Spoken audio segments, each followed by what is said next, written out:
వక్రతుండ మహాకాయ.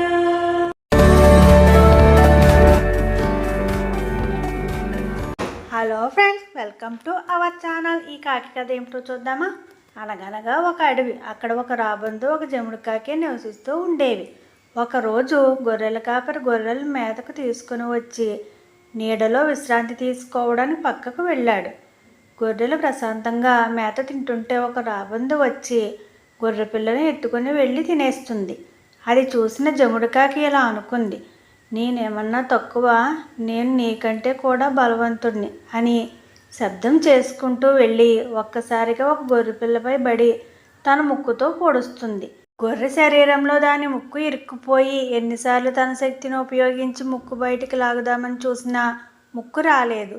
ఈ కాకి చేసిన శబ్దానికి గొర్రెల కాపరికి మెలకువ వచ్చి చూసేసరికి కాకి అవస్థ చూసి దగ్గరకు వెళ్ళి కోపంతో దాని రెక్కలు నరికి గొర్రె పిల్ల నుండి లాగి బయటపడేస్తాడు. కాకి ఏడుస్తూ తన పిల్లల దగ్గరికి వెళ్తుంది.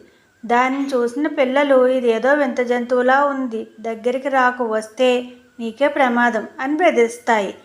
కాకి ఎంత చెప్పినా వినిపించుకోవు. ఇంతలో గొర్రెల కాపరి వచ్చి, అది చెప్పేది నిజమే, అది నిజంగా జముడు కాకే, కానీ తానేమో గొప్పలకు పోయి రాబందుతో పోల్చుకుని ప్రాణాల మీదకి తెచ్చుకుంది అని చెప్తాడు.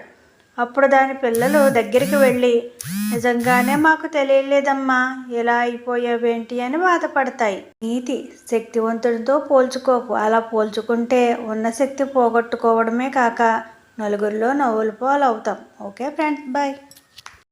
Please like, share and subscribe friends, and don't forget to on the bell icon.